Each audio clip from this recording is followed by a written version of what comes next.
Chris, very, very nice to have you here.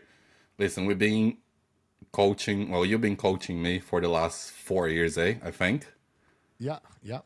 Yeah. Listen, I'm super happy to have you here. I feel like we've been going messaging back and forth forever, emails, messages, but we never really sat down to actually get to know each other. Yes. So my whole point of today was like, okay, how can I, one, get to know you a little bit more, and two, expose people that I don't know what to call like a lifestyle kind of client, someone that just has a job, need to get in shape. That sometimes we think that we have a lot on your plate, but I just want to see if I can demonstrate that like we just talking before we start record, there's like different levels, and we can always achieve a little bit more. Absolutely. So let's start very just pretty straightforward. I just want to know a little bit of your background. I kind of been watching your videos forever. I have a good idea, but were you riding motorcycles before you started coaching quite early, didn't you? Yeah, so I mean, I'll give you guys a brief synopsis of the direction of my life, and it's kind of funny how none of it was on purpose. It just one thing led to the next, which led to the next, and that started when, honestly, I was like 4 years old. I was obsessed with dirt bikes when I was a kid. My mom convinced me that dirt bikes they don't make them for children until I saw them in a magazine one time, and I had to point it out, and my mom was like, "Shit, she's never gonna let this one go." So eventually, my parents got me a dirt bike when I was, I think, for Christmas. I was five and a half, and that was rest was history. I just wanted to ride it all the time, and then I wanted to race. Started racing, and I wanted to be good. And my parents got a trainer for me, and that trainer put me on a exercise regimen for specific motocross and cleaned up my diet as a kid. Basic stuff, right? Like eat four feeds a day, carbs, fats, proteins. Educate me on complex carbs versus simple carbs and eat to fuel your body. He wasn't like portioning anything out like we do or anything like that, but just kind of the basics of nutrition. Like, what should breakfast be? You know, eggs, toast, or oatmeal, fruit. You know what I mean? Like, it's just a well-rounded diet. You know, but make sure you can eat whatever you want in regards to quantity if you're hungry. Because I no means was I chubby. I was just exercising all the time as a kid. And when he made me a program for motocross, my body changed super fast. It was like 4 months. I had abs in like sixth grade, How old were you? and Sixth grade. sixth grade. So what is sixth grade? 10, 11, You're already changing at that around age. there. And my body responded fast. And like my friends were like, "Bro, you're jacked." And I'm like, I didn't even realize like that was a thing, or I didn't associate it with it because it wasn't important. I just wanted to go faster on a motorcycle.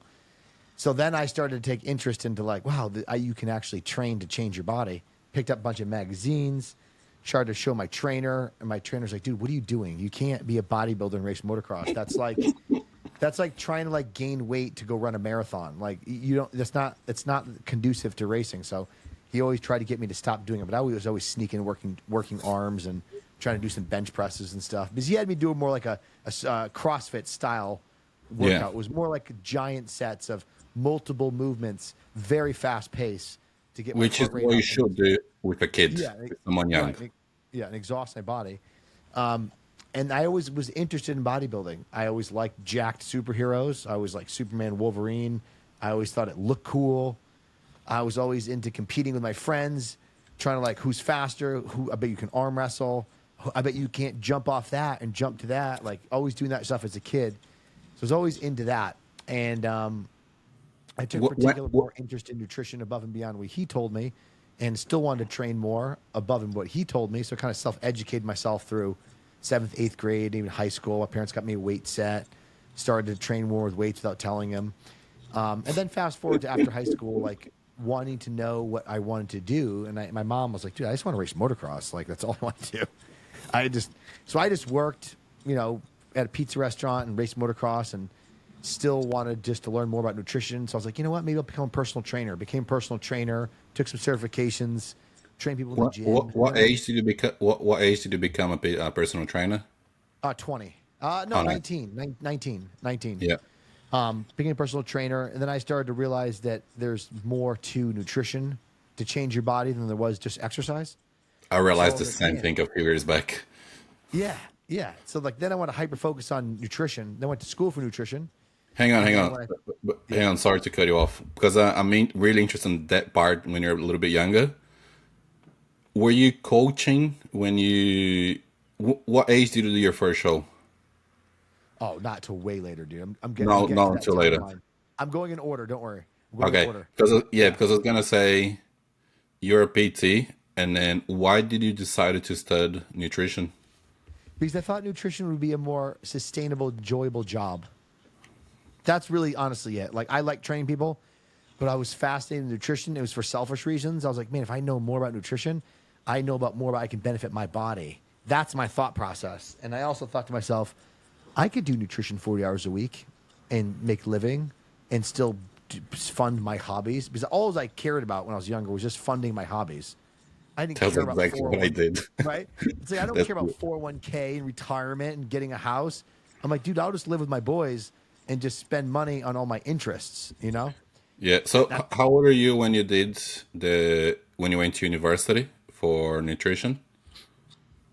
I was going to school to be a strength coach as I was doing personal training, and that was age 20, 21. I didn't go to college right away. Age 21, I was going to school and racing motocross and being a trainer, but I was going to school for exercise science, and then I changed my major to nutrition after 2 years, and that was around 24, 23, 24ish. Yeah, go ahead. Is that a hot topic? But I'm gonna get shit for this. Is exercise science overrated? I think it's important, but if Yeah, you I don't mean, have the nutrition in place, if you don't have like the whole thing, just knowing, I don't know, I just don't feel that's enough sometimes to help someone make a big change. it's not well, the two-part question, right? It's like it's not advanced enough at a university level to teach you different. They teach you the very basic stuff. Like when I was going through the classes, I didn't need to study at all. I like in my States, I didn't need to study at all, like at all. I knew muscles and origins, insertions. I knew what muscles were what. I know repetitions, sets, strength reps. I knew all that from all the personal training. So like a lot of these exercise classes that I was taking at the university was just very bare bones, basic stuff from somebody off the street who's just learning. It didn't teach me any advanced practices of like how to make a quarterback faster. You know what I mean? Like Yeah. or like linear speed. It didn't teach me anything like that. Which that's when actually becomes a good difference, not at the basic level, because I feel at a basic level of nutrition, you can change someone a lot.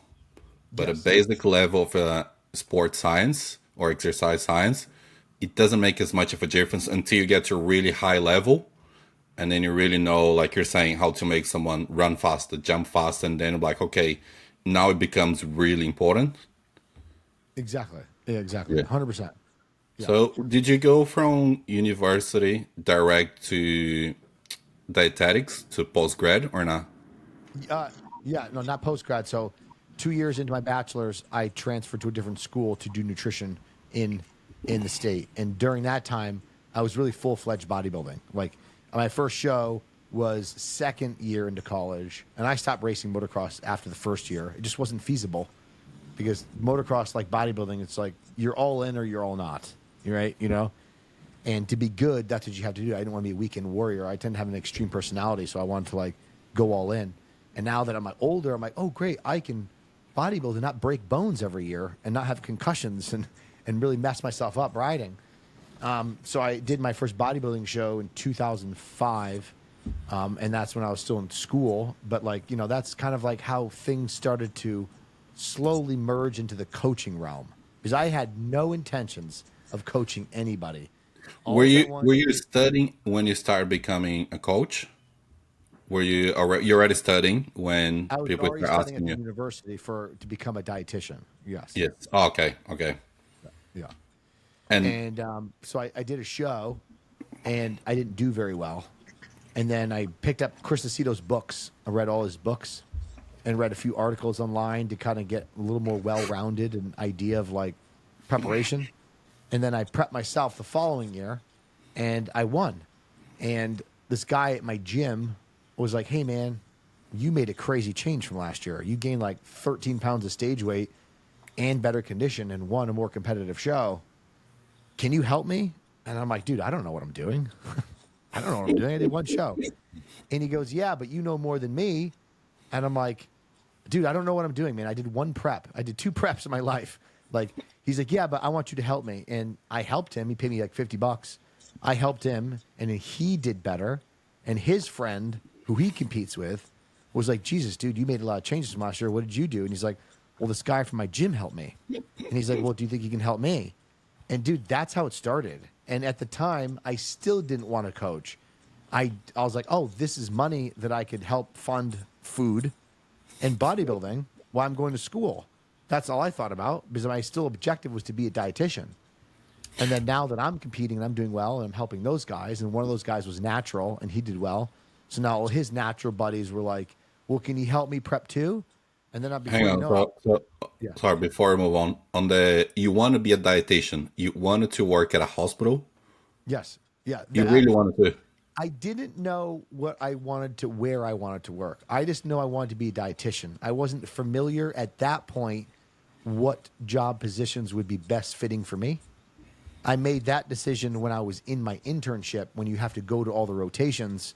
And then I figured out clinical is more up my alley of something that I could do every day and not hate it. Okay, because I was kind of, as I was finishing university, I was kind of going through the same. I'm like, okay, do I go and do dietetics? Do I want to work at a hospital? Do I want to be coaching? And I don't know, just working at a hospital didn't feel like something they would love to be doing every day. So it's like, nah, I'm not gonna go and do dietetics. I don't want to go through into the rotation. You had to work for free for quite a while at the hospital and learn everything. I was like, nah, I'm going to stop at nutrition. I feel that that's going to give me enough to be coaching on a day to day. Yeah, bro. It was a 1,300-hour internship for free. That actually I had to pay for part of it, and lodging. So like, it's a lot of work and a lot of experience for. I mean, dietitians are not making money like physicians' assistants or pharmacists. You know what I mean? So it's like, it was a lot. And I mean, hindsight, I'm happy that I did it. But like, this is obviously what I'm doing now in my life is a lot better. You know? Yeah. So let's go back to the coaching, because I absolutely love that part. So you start getting clients. Yep. Got 2 clients, and then started getting more clients locally in the gym. And then obviously there was 4 gyms. They're all like linked together, and obviously people skip around. So obviously people are starting to talk about me, being like, oh, Chris put me in a diet. I'm losing weight. Oh, Chris helped me lose weight for my wedding. I look good in my wedding dress. Oh, can he help me lose weight? And then it was like helping a lot of lifestyle clients, people who want to look good for the summer, who didn't want to compete. And it was just around my area in Connecticut. And again, I still never wanted to coach. It was not my objective. It was like, oh, extra money. I can actually afford the food I want to buy, you know? Still going to school at this time, still competing, still doing all that. Go to my internship, come back out of my internship. And at the time of my internship, I didn't have the capacity to diet people. So I cut off all those clients. When I finished my internship, I got back into town, and word got out that I was back into town. And then my phone just blew up. It was like, how old are you again? At this time, 26. I think 26, 27, somewhere around there. Maybe 26. Yeah. Around there. And people were asking, dude, can you diet me? Can you diet me? Can you diet me? And then I had some really good genetic natural bodybuilders reach out to me who were really close to getting their pro card. And they're like, can you help me get your pro card? And I'm like, and I helped this one dude get his pro card, and he won this big show, natural guy. And then that opened the floodgates to like at least like 25 other natural athletes who were like, can you help me diet? Like, I know you're enhanced, but I don't care. You diet people really well. Can you help me?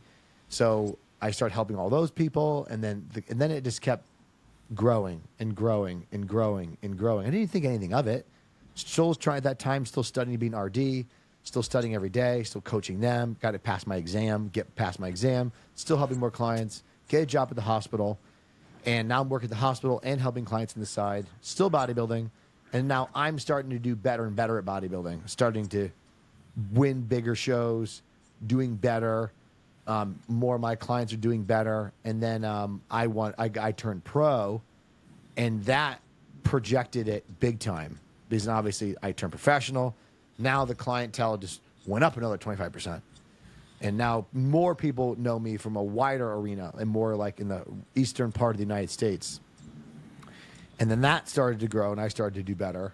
And I'm still working at the hospital, but now it's becoming stressful, right? Because like now I'm working 40 hours a week at the hospital, but I'm making more money working 15, 20 hours a week for myself. And now I'm trying to bodybuild, trying to work all these hours. And I'm like, man, like, should I quit? Like, I don't know if I should quit because I got benefits, healthcare, and all that stuff. Like, maybe I should. I was nervous, you know. And my mom's like, I don't know if I would quit the job, Chris. That's a you know, you're a concrete job. You sure you're going to make money doing what you're doing? And I'm like, I think so. Universal Animal reached out to me and they wanted to sponsor me. And when they sponsored me, that put my name and image internationally.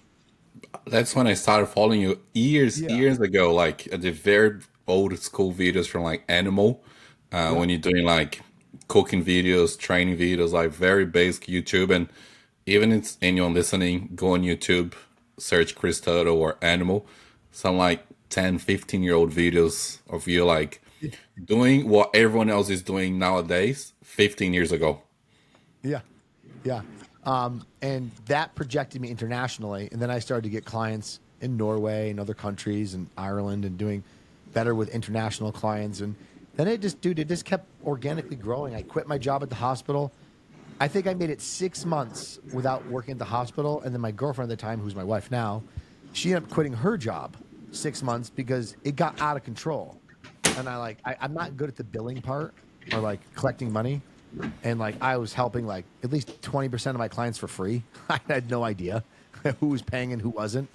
And she organized me and helped me. And then eventually I trained her to help clients. And then she was doing clients and the females. And then it just kept growing to the astronomical business that it is today. And like, I hate when people go, hey man, how do you market? I don't. Like, how do you That get started? I just started, you know? that's something that I was gonna touch on. Like, can I share your Insta? Like, I'm old school. Let's see if I can share Yeah, you this. go to And the bottom, you push share, right? yeah, And then it says share screen. yeah, let's go. Can we see that? Okay. Yep.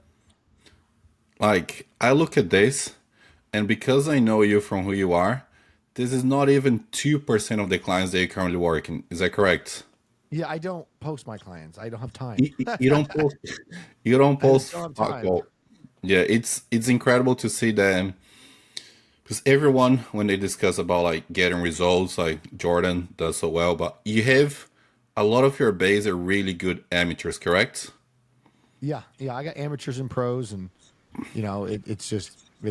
it's gotten out of control, like I said. But yeah, you know, when it comes to social media aspect of it, I really don't like social media, and I don't have motivation for it. I just want to answer emails and do my clients. So like, I you got know, that. posting, I can post stories. I'll do stories sometimes, but like, I don't post 90% of my clients. You know, I'm going to be doing that all day long. It's going to take like an hour and a half out of my day. Like, I don't have And an then hour and a half. it's gonna bring more work that you don't have the time for because Yeah. from as long as I know you, you got a full roster. Because Yeah. Yeah. remember Oh, yeah. 4 years ago when I messaged you, you're like, "Nah, dude, I'm full." No, no. And then I was like, you know what? I'm not gonna take a no for an answer. I message you back. I'm like, Chris, there's no one else I want to work with. We gotta make this work. And then it kind of went back and forth a little. You know, like, you know what? Let's give it a chance. Let's see what we can do. I know. What's So, funny is I said no to Jordan twice. did you? He did the same thing. He messaged me back after the third time. He goes, "Hey man, listen." It was like 2 months later. I'll do anything you tell me to do. I really want to work with you. And then he did, and obviously we know where he is now. All from results, not from marketing. Yeah. Well, Oh, that's the oh, thing, man. I tell people all the time, like, Chris, how do I get clients? Do good job. do get Do a results. good job. It's get Yeah. great results. That's If you uh, don't do a good job, you have to rely on marketing. That's it. Be a good person. Do the right thing. Do a good care. job. Continue to learn. Yeah, care, consistently learning. Do you have a rough idea of, you don't need to say, but you have a rough idea of how many clients you have at a time? You don't need to share if you don't want to. I don't know exactly, to be honest, because Lexia will know because she keeps track of the payments. I don't. I will. How I judge stopping people from taking on, if I have to work more than 12 hours in a day just to keep up with the emails, I will stop.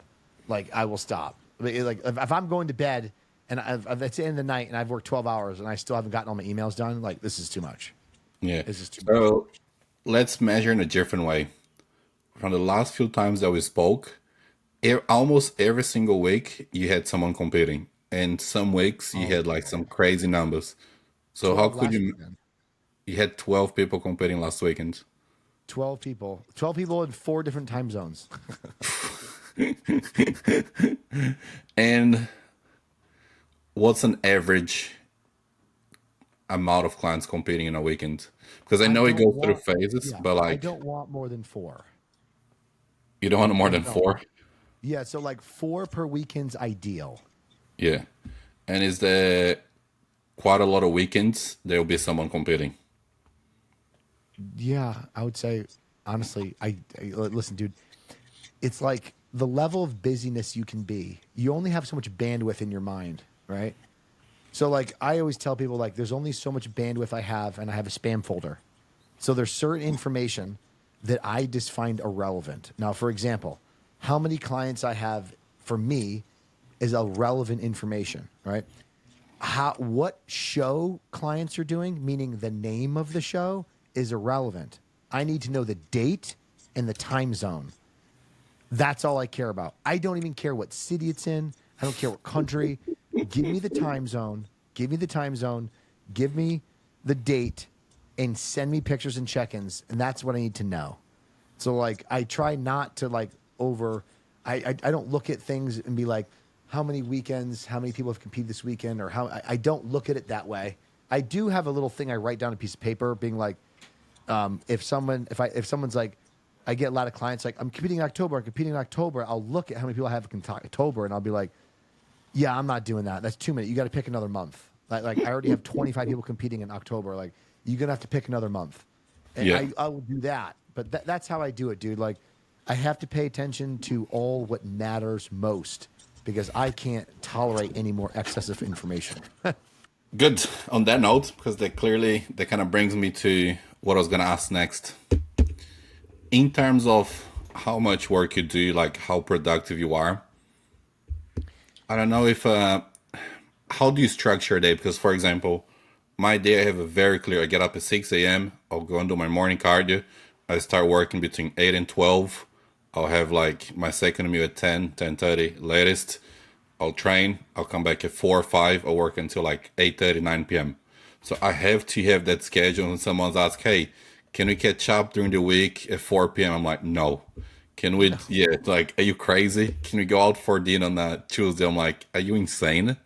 But how do you? Yeah, so I need to have that sort of structure. Like the early part of my day is more based on how to run the business better compared to like answering clients. I wait until 9, 9:30, 10 a.m. and I was like, okay, now I have a better idea on my business. Now I can think about like clients. Of course, I'm not working with that many clients as you are. So I go more bandwidth in terms of what do I focus on improving my system and process? What do I focus more on educating? But how do you structure your day to be able to get quite a lot Yeah, done? it's funny you say that, but like, dude, I won't even eat anything bad through the week Nah, nah, never, because it makes me never. tired. It makes me tired. I can't. I'm not going to eat a pastry in the middle of the day. You crazy? I'm going to be falling asleep. So like my diet during the week, people are like, "How do you stay on diet, man?" I stay on diet because I want to be as productive and as energetic as possible. So, dude, my day is solely 100% set up based on priority. I get up every day at 5:30 Monday through Sunday. And Every the day. first every single day, and the first thing that I do, I mean, every detail, I go head to the bathroom, brush my teeth, wash my eyes, let the dogs out, start the coffee maker, take my peptides, and then I bring my computer, put on the computer on the table. I have a kneeling pad. I like to stretch my hips as I work in the beginning part of the hours. Let the dogs in, make sure they're all inside, shut the door, turn the blinds up so I get like, when the sun comes up, I can actually see like sunlight instead of just like the computer light in my face. And then I sip my coffee and I blitz all my European clients first. All the European clients that are competitors, I do first. And then I'll do Eastern Standard Time, and then I'll do Central Time, and then I'll do Pacific Time clients because obviously they're 2 hours, ahead of me, behind me. So I'll do all those guys first, and then I'll start to trickle into the off-season clients, and then I'll just start doing the rest of the clients. But that's the order of operation in the morning, and I'll work from, at that point in time, it's like 5:30, so 5:30 until probably 8, and then I go wake up my wife, and then I tell her I'm going to make breakfast, and then I start making breakfast. That's the difference of people that really productive or not. How much shit you get done before 8 a.m.? Oh, a shit ton. You got like, because again, a whole point of this conversation was to see if we can enlighten people that have like a normal routine at 8 to 5 and say, oh, I don't have time or whatever. Look how much shit already got done before 8 a.m. before someone else even like getting started. Anyway, so 8 a.m. wakes up the wife. Yeah. 8 a.m. Wake up my wife, be like making breakfast. She comes out, we eat breakfast. I take the dogs for a walk with our best friend that lives with us. We go for like a 35, 45-minute walk. I get like, 4,000 steps in. Come back and go directly back to work for probably another hour, hour and a half. And then I'll probably eat meal 2. And then I'll go back to work for another hour. And then I'll go to the gym if I go to the gym. But the gym for me now is dependent on my workload. Really? So it's like the workload is a priority in most of the case. I'm going to hit the gym regardless that day, but sometimes I might have to go at 9 o'clock at night. Like I might be like, well, shit, I got to get this done by this date, by this time, and then I'll just be done, and then I'll have to like do the gym late at night, and then come home, eat dinner, and then do the whole thing. But all my actions of what I do with work is all priority to what needs to be done now, 100%. Like I will delay certain things to make sure these things are done first. That's the difference when someone is very spot on with their routine and everything. Because like same as you have a lot of different things on the go at once. And I'm like, what's the first thing that needs to be done straight away? What's the Yes. number one priority? What's the second? What's the third? What can be done later on? Do you still how often are you training? One thing about that, which is key to understand, is like because I have a product, a product that we sell, and we ship out of house, so it's like that's also has to be done, packed, sealed up, and being shipped out by 2 p.m. So it's just like I will look at the clock and be like, emails go down upstairs, start packing orders, get the orders back downstairs, go to work, and then like if I can't go to the gym, I'll have to head to the post office, and for shipping, and then drop it off and come back, go back to work. So it is. Let us do a shameless plug then. Is that drink more, you're saying? Yeah, drink Yeah. more. So let me quickly share that as well. I got it right here. Yes. Yes. I tried that before. Let me share quickly on Okay, the you can see screen as it. well. Yes.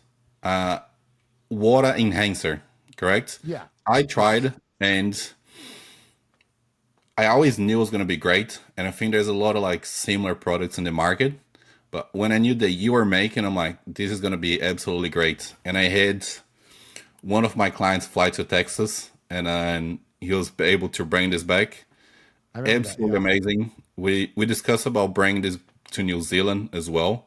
But shipping, costs, taxes, everything Insane. Yeah. insane. Like I remember we discussing a little, and I'm like, man, this is something that I don't get behind many products. I don't even get behind many supplements or anything. But then I was like, this is something that I'm like, I can 1,000% get behind, and I'll happily try to grow this as much as I can in New Zealand. Unfortunately, very hard to bring, so much, so expensive, so many taxes, but absolutely great water enhancer. Thank you. Yeah, now honestly, amazing. My client there, he's a flight attendant, and he always complained about not drinking enough water when he's flying as well. I also said that made a world of a difference for him. So yeah, very Good. was Love it. yeah, was pretty So happy. like back to no shipping. It's just, it's funny. I think about how much I used to do 10 years ago or 5 years ago, and I run circles around that person 5 years ago because people don't understand how much they procrastinate. Like you said, how much I get done at 8 a.m. Like me letting the dogs out, doing the coffee, taking my peptides, setting up my computer, like brushing my teeth, washing my eyes. Like I'm usually done with that within 18 minutes, like maybe 21 minutes. Being able to sit with my warm cup of coffee, ready to roll, and like those first few hours of work, like I'm cranking emails at an incredible rate of speed. The house is quiet, it's peaceful, it's cool in the morning. So like productivity is something else, and like being able to block out interference and noise. But people have to understand, like I'm very passionate about what I do. It's like nobody can work as many hours at something if you're not passionate about it. And like, and also some people might be passionate about something, but they don't understand or willing to put in the hard work to get what they want. You know, like, and I'm willing to do that. I am like, I had 12 people compete this past weekend, and I got like 13 hours of sleep in 3 days. Like I'm still tired now, but I'm still going. You know what I mean? Like You still still made going. time for me too, and you still make time for us to have a podcast, which is very much Yeah, appreciated. Which is yeah, something that I learned from you. I have a personal mentor as well, which his morning routine same as yours. He talks about I get up at 5:30. My breakfast takes 8 minutes to cook, and then I need 21 minutes to swim, like everything to the detail. Which I'm like, okay, now I know someone that really makes the most of their day every single day, compared to, oh, I'll get up early, I'll have breakfast, and then this. That's a whole different level of like being productive. you gotta move. And like the other thing about my life, I think about sometimes is, a realization. I know it's kind of grim, but like I've lost a lot of people that I've known. And like, damn, it's like, dude, I used to hang out with like Travis all the time. And like, we used to hang out and fish and do all this stuff. And like, he's dead. And now I have a sense of like, I don't want to like waste my life just either complaining or like making excuses. Like, I'm going to take advantage of every opportunity. I'm going to talk to as many people. I'm going to help as many people as I can. And I'm going to work my fucking ass off like constantly. And I'm not going to bitch about being tired, because you can convince yourself you're tired than you are, or you can convince yourself that you're going to be fine. And I do that a lot because I don't want to sleep half the time. Like when I go to sleep, I'm like, I can't wait to get up. I can't wait to get up. It's not like I just want the other part of my life. That other part of my life of just sitting there doing nothing and being entertained is not for me. I want to be proactive. I want to better myself. I want to improve myself. I want to help others. That's what I want to do. And that's the driving factor. But like time, you make time for what you need to do. You know what I mean? Like, and that's the bottom line. When people go, I don't have time, you just telling me that you don't prioritize that enough to make time. And believe it or not, anybody in here, including yourself, who's gotten to the level they're at with being very productive, knows 10 years ago they thought they were busy and they weren't. And now Yes, you look at it, you're like, yes. wow, I'm doing 5 times the amount of stuff in a day, and I'm busy, but I still keep making it work. And you just do it. You don't bitch about it. If you have time to procrastinate, you don't have enough on your plate. I do, like you're saying about running laps in who you were like 5, 10 years ago. I got 100 times more on my plate, but I also have a lot more time too. I Yeah. have so much, like I'm busy, but I have so much more time. But I think, like you said, to the things that are important to you. For like, I got all the time. If you said when we messaged for first, like me asking you about coaching, I was replying to you at 3 a.m., 3 or 4 a.m. Because I'm like, this is important. I need to get this done yesterday. And I'm not going to get up one more day and just like not have this decision made. So anything that's important, I'm like, I'll find time wherever. But like you said, if it's not a priority, and then I came to the same realization. Luckily, I haven't had anyone pass away, but the last month or so, I'm like, dude, I'm gonna die soon. Like, life is going so fast. Like, I'm 35 or 34. I'm like, I'm almost gonna be turning 40. Life is like going so fast. I'm like, there's so much more I wanna do. There's so much more I wanna achieve compared to sitting on the couch being entertained. I think you put the best way. I'm like, it has to have life has to be more out of this life than just kind of like going with the flow. Yeah. or people that make excuses for why they're not where they are. It's like, dude, stop lying to yourself. You are where you are due to lack of action. As much as people bitch about the how bad the world is now, the world is the best it's ever been to live. Do you know what I mean? Like, You had it really has magazine, been. you had magazines 15 years ago. Now got access to you from the other side of the world. What are we? Wednesday, almost midday. You on a Tuesday, and I get to pick your brain and learn from you, which you didn't have that a few years back. Listen, we got about 15 minutes left, so I want to touch on something that you'd be helping me heaps. Okay. Now, what I've been thinking about like coaching and everything. I coach a lot of lifestyle clients. And I'm like, okay, how can I get more out of my coaching? How can I keep progressing? How can I keep progressing my clients as well? And then actually a presentation that I did yesterday was a bit of a checklist if someone is ready to compete. If someone wants to go from like a lifestyle into a competition, do you have anything in mind that you're like, hey, if your lifestyle, like, has that happened to you often, like people that just do lifestyle and they want to come and do a show? Yeah, well, I mean, a lot of times that people tell me that they're like they have 4 children, they're working full time, 4 kids, they got trips planned, they work third shift or night shift. It's like, yeah, man, that's not going to work. Like, it's just not going to work. Like, I mean, if you have genetics on your side, possibly, Yeah. but most people are not going to be able to do that because the rest can take the priority. I mean, dude, I have a client and a friend who's been competing for years, and he is 44 years old. He has 5 children. He works full time, and he still competes every year. One show per year, but he does compete every year, and he trains at 4 o'clock in the morning, and then he gets to work at 7 o'clock, and then he gets home around 5:30, 6 o'clock, and then it's time for family time, make his meals, etc., and then so forth. So like, people do it, but obviously I look at genetics, looking at their genetics and how much work it's going to require for them to step on stage, and then look at their lifestyle. Are they going to be able to do that? Are their wife going to be okay with them being emotionally detached? That Because you're that's pretty much exactly what I emotionally was talking detached. last night. Yeah. You're emotionally detached for 12 weeks. So there has to be an understanding that family, this is temporary, and it's going to be a sacrifice for a little bit until that person's back in the game, you know? Yeah, so that was the one thing that I was touching was like, how is your environment? Does your partner support you? Do they understand that you're gonna be emotionally detached for a good 3, 4 months? The one thing that I was also thinking was like, if someone can, the very least, get lean enough to see their abs without being the hardest thing they ever done, I think that's kind of like good starting point to get Yes. in. Because if someone's like, okay, listen, can you at least see your abs? Can you go from however you look until you're reasonably lean? We're not talking stage lean. We're just talking, you know, you're not carrying a lot of body fat. Can you get from that A to B without your life being a massive nightmare, just being straightforward? And then from there, you could possibly compete. Is that like a fair assessment, Yeah, you yeah. reckon? I've done that before with people. I have Yeah. actually have 2 clients. Well, one, God rest his soul, he passed away, but it was a long, long time ago.